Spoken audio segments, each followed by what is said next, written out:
As a female, it's important for me to be able to defend myself. And also to send that signal that I'm not going to be a victim.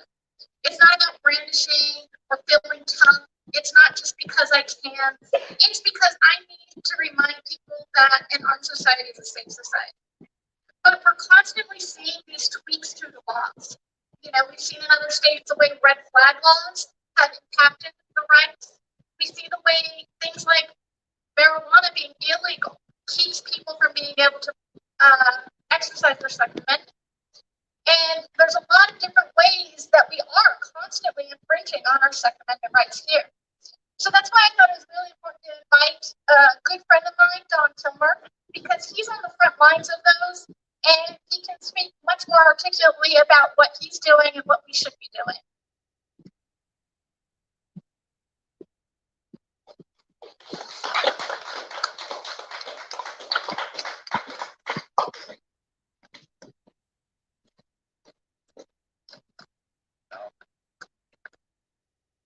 Very moving stories here today. Thank you for sharing your thoughts. I have 3 strikes against me. Lawyer. I can't move away from the mic, can I? I'm a lawyer. I'm a law professor, and I'm from California. So don't hurt me when you throw me out.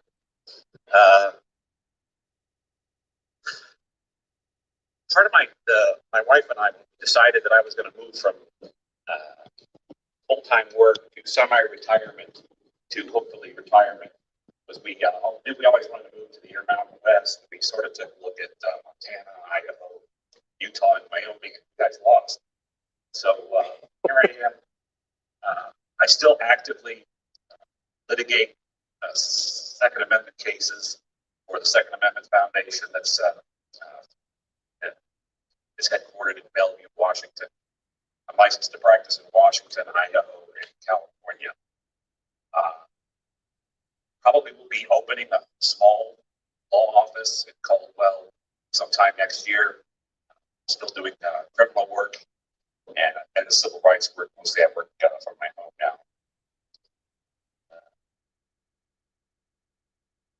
The thing I wanted to try and convey to you folks is one of the reasons why I lived in California and litigated Second Amendment cases for the past 25 years is because California is a target-rich environment. There are so many bad laws in California, it's easy for a lawyer who does the kind of work I do, which is kind of obscure in the rest of the country.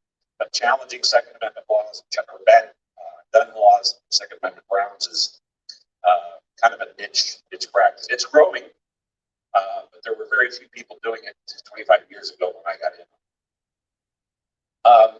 Contrary to popular belief, although we have very good gun laws in Idaho, there are some creeping signs that you need to be aware of. I'm already involved in a lawsuit up in Sandpoint, Idaho, that dealt with the banning of guns on private property at a music festival up there. We actually lost the case in the trial court up there, which surprised us. We thought we were going to prevail in the trial court. The case is docketed with the Idaho Supreme Court now. We don't have a schedule for briefing, but we'll pursue that case with the help of the Second Amendment Foundation and the Idaho Second Amendment Alliance here. We're funding the case. What I do want to do for a moment here, though, is I want to try and give you folks kind of a counterintuitive understanding, and forgive me for being a little bit of a law professor here. But contrary to popular belief, our founding fathers actually did believe in gun control.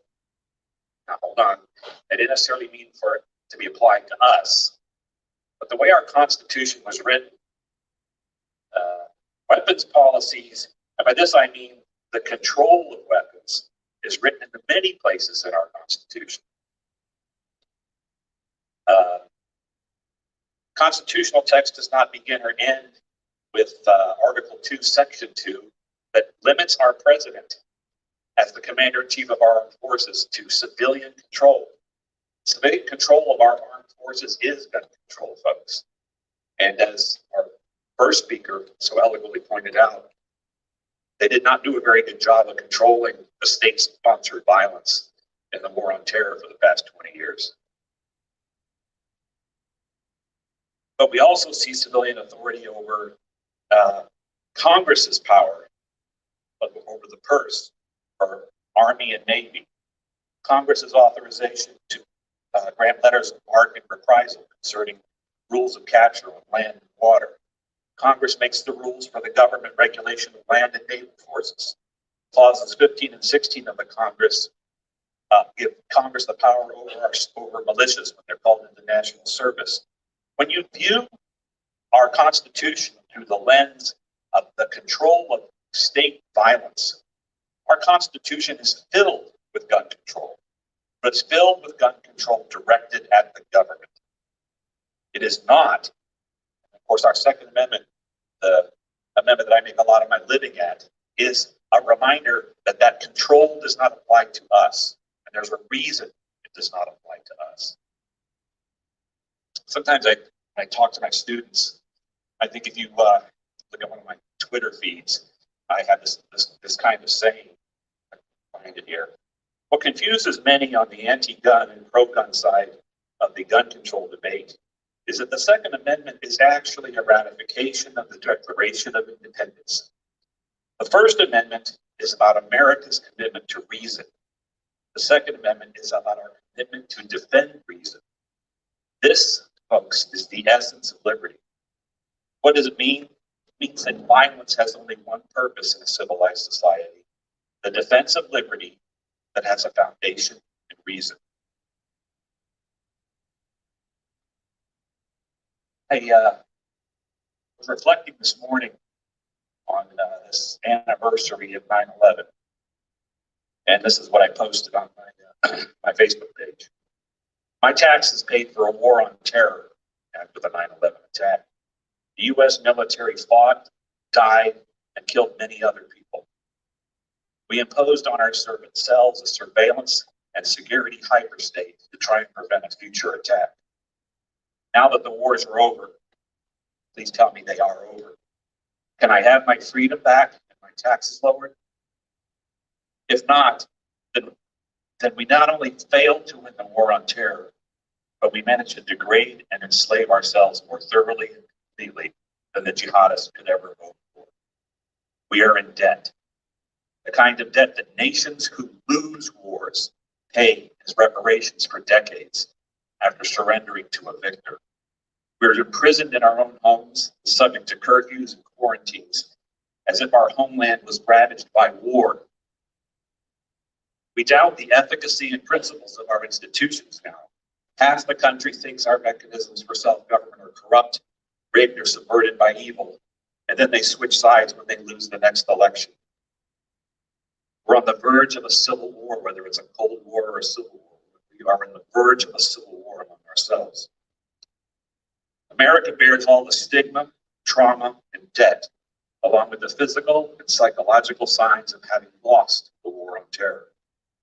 When we look back on this period in history, let us remember that the devastating return on investment that Al-Qaeda got out of knocking down those buildings should be a stark reminder that terrorism can work if your victim turns on itself, which is what we've done. The only greater tragedy, assuming there is still a recognizable America in a generation, is that we don't learn a lesson from this. The limited role of government. If we don't take that lesson and learn it and teach it to our children and teach it to everybody, this will keep happening, folks. That's all I have for you. Thank you for listening.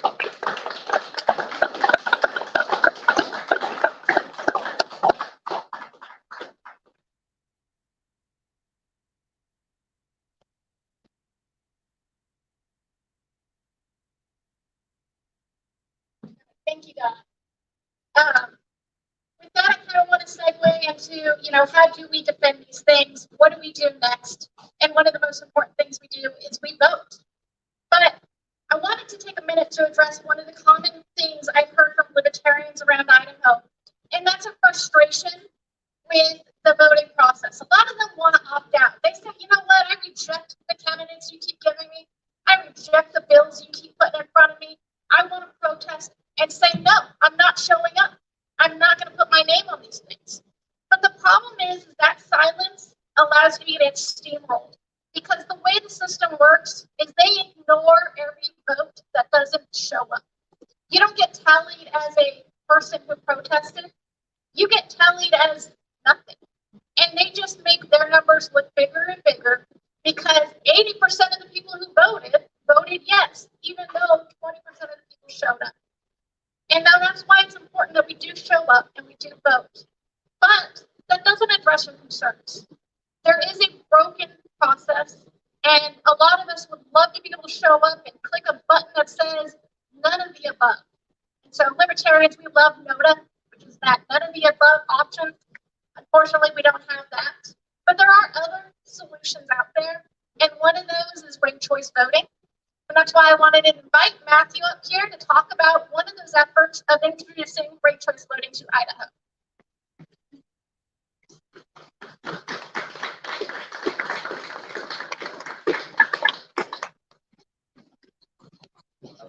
How's it going, everybody? So I guess I'll give you background on me. I'm from Alaska, recently moved to Idaho. I was part of the Alaska initiative called Alaskans for Better Elections. It was a ballot measure that we passed in the 2020 cycle where we implemented open primaries, top four, and ranked or instant runoff voting. So that's my background. Now I am here in Idaho. We moved here decided to make this Idaho our home now. My fiance is a doctor at St. Luke's, so now we're not quite Idahoans legally, but we'll be soon. But anyway, so I am the executive director of a group called Better Elections Idaho. We're a 501c3 that is promoting top five voting, final five voting. Sorry. So final five voting is a combination of open primaries, nonpartisan open primaries, where the five candidates that get the most vote move on to the general election. So how this would work as a voter or a candidate in this case, hopefully we got the slide of that. So if you're a candidate, you get on the ballot, you apply just like everyone else. You put down whatever party you are registered as or belong to. Up to you. Every candidate from the same piece of paper. So when you go into the ballot box as a voter, you get a piece of paper, everyone's name's on it. You say, I like Libertarian most, obviously. Pick Libertarian. You vote. And then after that, the five candidates, they get the most. We move on to the general election. And in Idaho, you're most likely to get a couple of Republicans, Libertarian, maybe a Democrat. And then you go into the ballot box, general election day, and you get to rate them. So you be like, I like this Libertarian most. Maybe I like this moderate Republican second, or this right-wing Democrat next. It doesn't matter. You can vote for whoever you want in order. That way, gives you the voice, gives your voice more power. Because instead of just voting for, throwing away your vote, like you really hate one person, but like you absolutely can't stand them.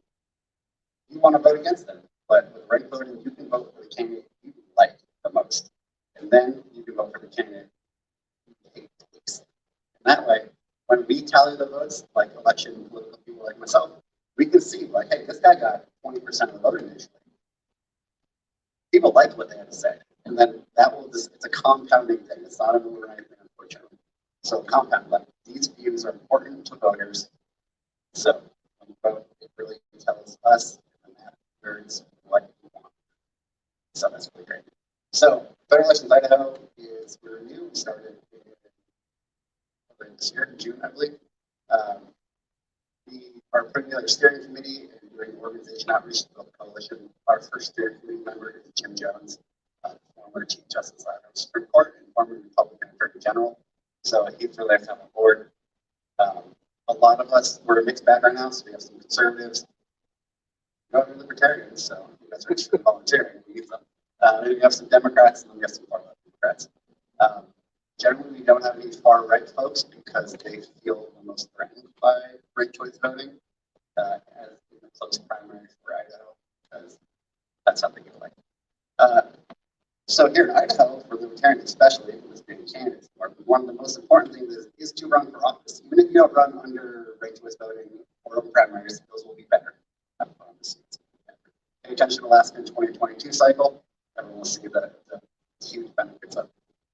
But to run for office, it allows you to voice your concerns on the same platform and level that everyone else does that's running. So even if you know you can't win, because this is Idaho, and you're not going to be primary currently until you get up to primaries, you get to put out statements that are read at the same level as everybody else. So you can put your issues in the forefront. If you care about one thing more than anything else in the world, you can argue that point over and over and over again. Force the other candidates to care about it because the voters will care about it. Politicians, if they care about one thing more than anything, it's getting votes. So yeah, that's the gist of primary versus voting. I can gladly explain the more detailed version of it to any of you guys afterwards. It's a little mathy and technical, and that doesn't play well with it. So if you're interested in that, yeah, come find me. I'll talk to me. We're on Instagram, Facebook, and Twitter. Our Instagram, our handle for everything is the number 4 and then Idaho, so it's B4 Idaho. You'll obviously want to be for Idaho and not against it. I thought that was pretty good. And then our website is Better Elections Idaho. And if you want to email me personally or just the organization in general, we have info@betterelectionsidaho, and we have Matt at Better Elections Idaho. Yeah, thank you.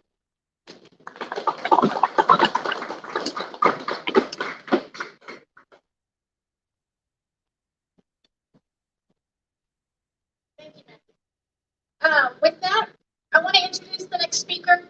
And what we're doing is we're going to segue into, okay, now you got the ideas. Now you're thinking about, yeah, this is important. Yeah, these messages need to go out. What can I do next? And the next couple speakers I have are here to tell you what those next steps are. And most importantly, to assure you that there are people and there are processes in place here in Idaho with the Libertarian Party of Idaho to help you along the way. And so I want to introduce Robert Imhoff, and he has a special project for you guys.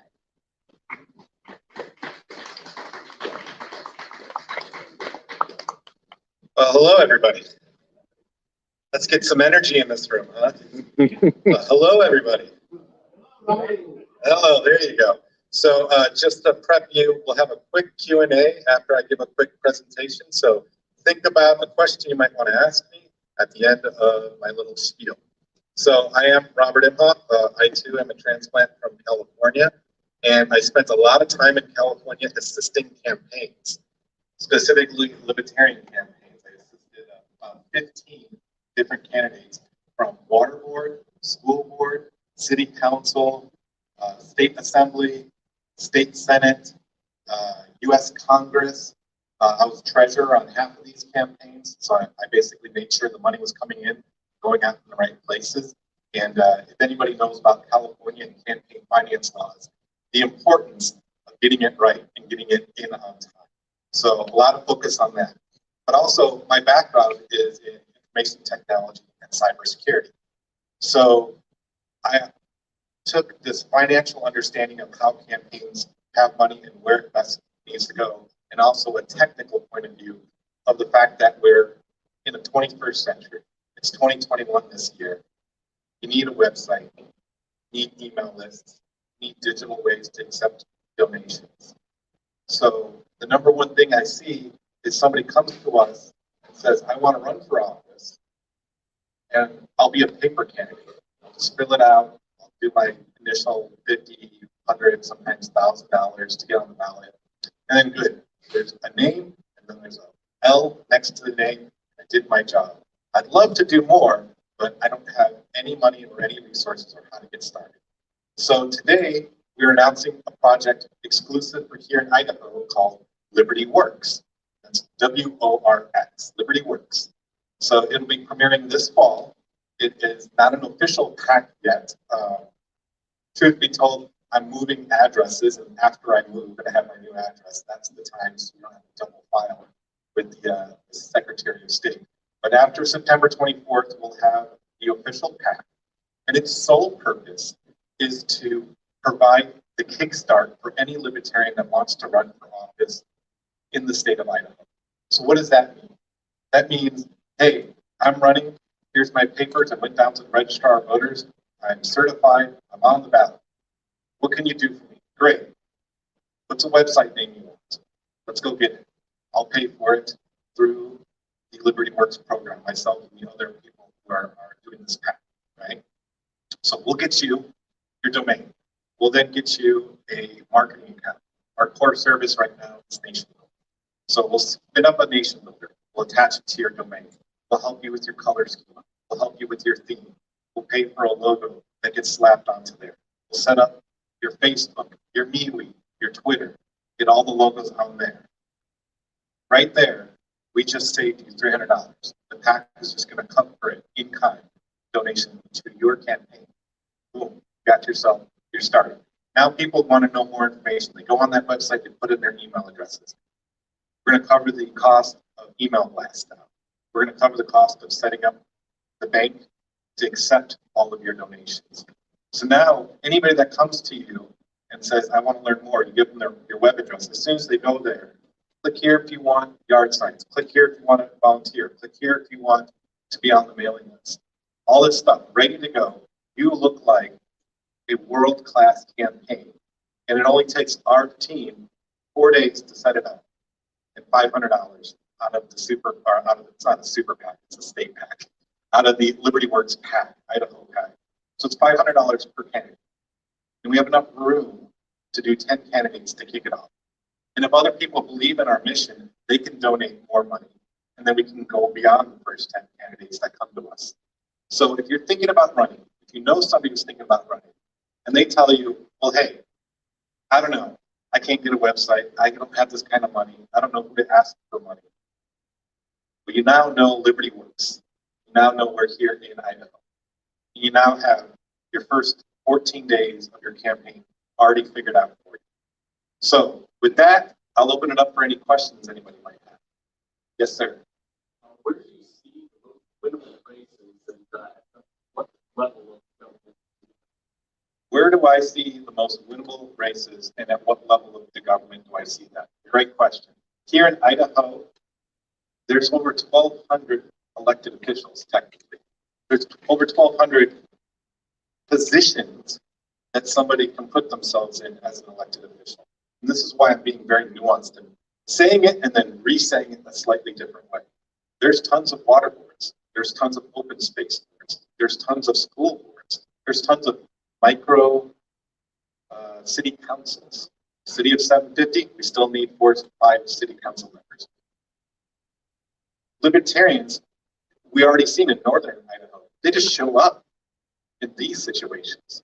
So we say like, hey, there's 5 spots on this water board. They never seem to fill more than 3 spots. Just show up, put your name on the list, and then they do the primary and then they cancel the general. Well, 2 people signed up and there's 2 open positions. No election needed.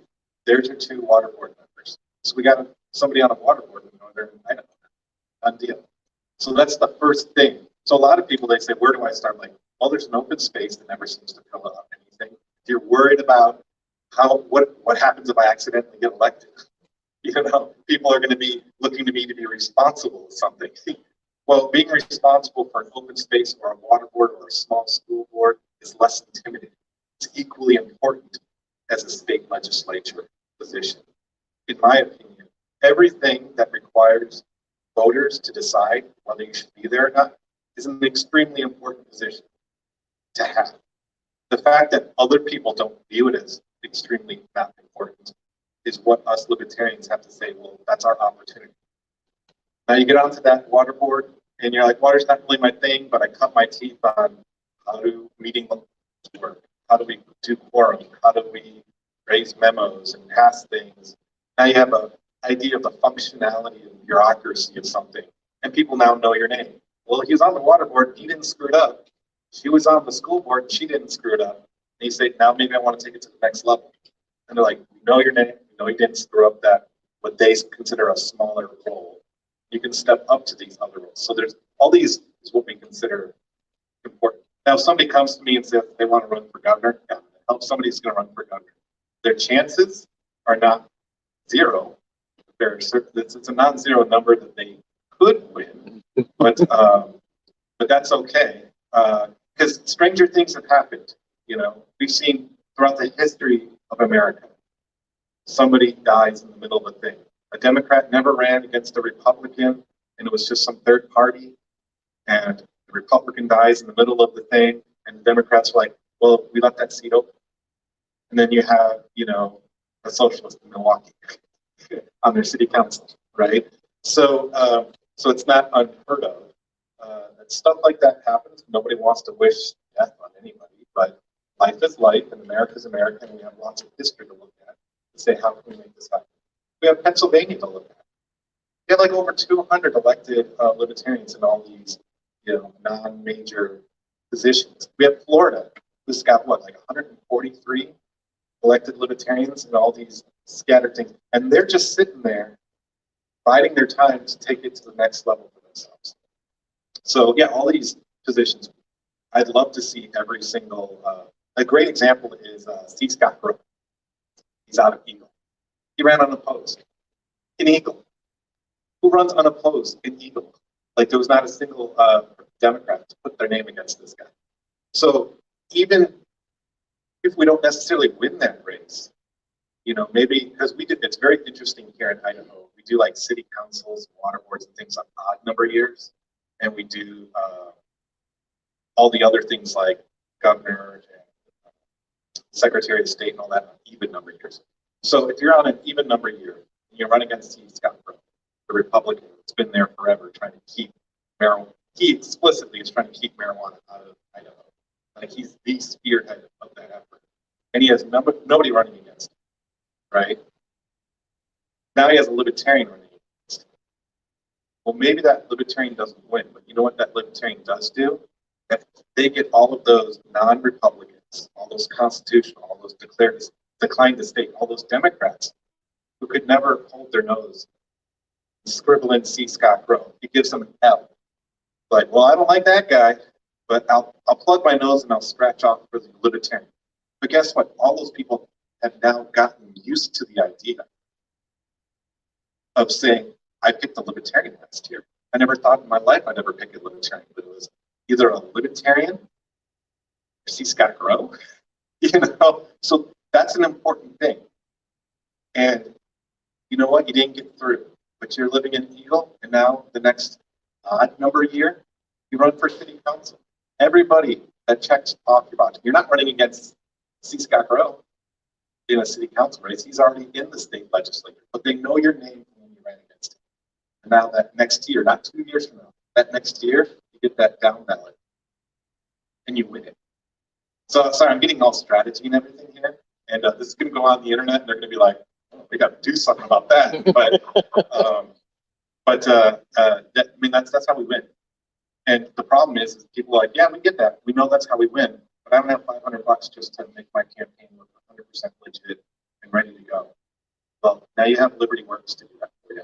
So great question. It's on this whole other thing. Sorry. Other questions? Yes, sir.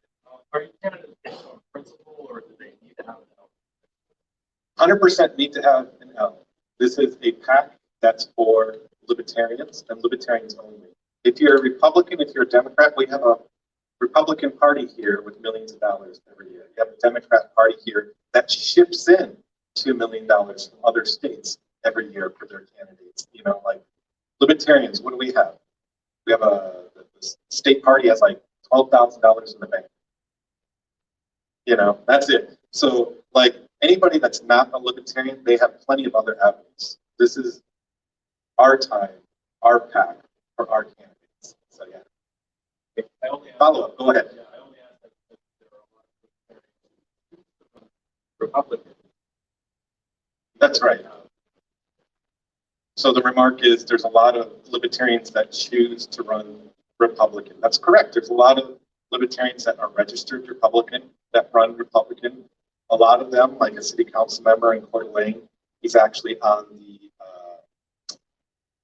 what they call that? He's a executive committee of the county of Kootenai as a Republican, but he's like a diamonal libertarian. But he's elected. He's sitting on the city council. He's got an R next to his name. And I came to him and said, like, you've been there for like 3 terms.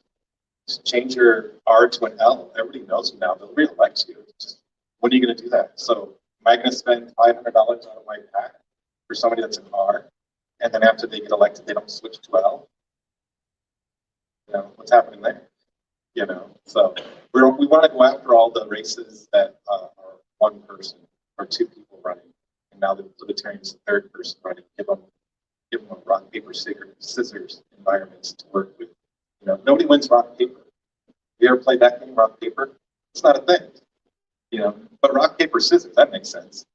Democrat, Republican, Libertarian. Stealing my wife's slogans here. So somebody else started to put their hand up. Yes, Mr. Evans. So one of the things with libertarians running as Republicans in this state is if you approach the county chair and some of the others and you're not 100% on board with the GOP platform, they will shut you out of the money. Period. You know, you can be a libertarian, you can try and run as a Republican. As soon as you sit down and talk with your campaign manager who's appointed by the Republican Party of Idaho, they're going to look at you and go, yeah, you're not getting any money from us. Your name's on the ballot, it'll be on the primary, but no money. Any question there or just Just a comment, just a comment. The commentary was, yeah, you can run as a Republican in most races. There's some races where they don't really care, like unions or whatever. But by and large, you throw your name in the ring, you register a Republican, the county commission, the Republicans want to meet with you and get to know you. They want to assign you a campaign manager. They're going to survey you on a lot of your principles. They're going to quickly identify that you're not a conservative Republican, you're a freedom caucus Republican. And in the state of Idaho, depending on the county, they'll just lock their own person out, or they'll put up another Republican in the primaries explicitly to make sure that the Thomas Massey, the Rand, freedom caucus Republicans stay out of the state legislature.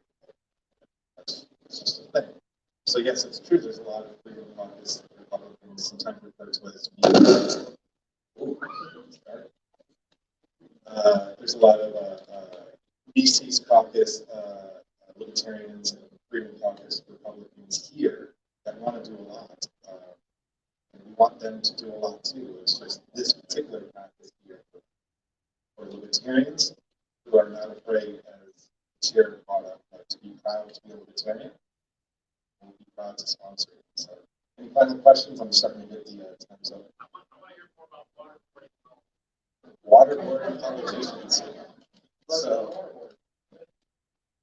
there is a joke that I have about that, and Republicans who want to be libertarians or libertarians who have to fake Republican. You know, you can lead a horse to water, but you can't make them drink. You can show them where the water is, you can't make them drink. You can shove their horse head into the trough, you can't make them swallow. You can flip them upside down, you can dump it, and hopefully the waterboard will get them to see your way. But that's not the libertarian non-aggression principle. We can just say this is our spirit, what we want to do, and this is our act. That's independent of the party and not affiliated with the party. This is how we're going to do it, and our successes are going to lead to more successes. So, anything else on that? No? Okay, so then I'll walk away and walk back, and we'll talk about the. You want to reintroduce it, or I just introduce myself? Okay, so I'll just kind of walk away. For editing purposes. Yeah. Oh, yeah. So unfortunately, Jamie could not be here to talk about another path that's coming along, which is the Liberty Coalition. Excuse me, the Idaho Liberty Coalition. And so the Libertarian Party of Idaho is really, really focused on the people who are registered as libertarians and the people who are running as libertarians to have the resources that they need to run, to have the information, to have the platform, the program, to say, like, this is what we stand for as a party. And there's a lot of obvious capital L registered libertarians that want to be lowercase activists. And being an activist is not always congruent with having that message binded to an actual political party, such as the Libertarian Party. So the Idaho Liberty Coalition is your home. Jamie's going to be setting this up. He has a podcast out and everything called Liberty Uninterrupted. So if you look up Liberty Uninterrupted, it's a podcast. It's a local, there's an Eagle podcaster that's talking liberty, not just in the state of Idaho, but nationally as well. So he's like, he came to the Libertarian Party and he said, I'm an activist and I want to do this crazy activist thing. I want to go on that corner with these signs and say this. We're like, yeah, definitely do it. It's like, do it as the Libertarian Party went. You see the Democrat Party out there on corners waving a sign. You see the Republicans out there on corners waving a sign. No, you see Reclaim Idaho representing Democrat interests out on a corner collecting things. You see Liberty Dogs and the Idaho Freedom Foundation out there on corners waving signs and being activists. So why don't the Libertarians have their own pack that doesn't can be a little bit more edgy and be out there a little bit and not have to worry about anybody being disappointed in like what they may be helping or not helping, the opinions of how much they're helping or hurting the brand of the capital L Libertarian Party. So the Idaho Liberty Coalition is not affiliated with the Idaho Libertarian Party. So if they want to say something that maybe the party wouldn't want to exactly 100% get behind, or they go to the party and say, let's do this thing, and put out that press release, and they're like, oh, it doesn't really work with our program that we're doing this year. Well, now you have the Idaho Liberty Coalition, and it is whatever platform you want that day. So any questions about lowercase l Idaho Liberty Coalition versus the capital L Libertarian Party effort that Jamie is doing? The reason why I'm speaking up here is because I'm his treasurer, helping him balance the books of his activist political action here in Idaho, so, which is active and is registered with the Secretary of State. So we're 100% above board at this moment. Any questions about being an activist with Idaho? So I guess look at shout out to me what the name of the website is if you don't have it yet. LibertyIdahoCoalition.com. Sorry, Idaho Liberty Coalition. Idaho Liberty Coalition.com. Not .org, not .net. Yeah, and it's under the same website, but different address is got it. It's consent not coercion. Consent, not coercion. And that is his slogan. That's the slogan. Consent, not coercion is the slogan. Idaho Liberty Coalition. Did you pull it up? Liberty Uninterrupted. What did I say? Oh yeah, libertyuninterrupted.com. Yes, Jamie's dealing with a family matter today, a bereavement family matter, so you will excuse him not being here. We need to be with today. So with that, any questions about that? No questions about that. Okay.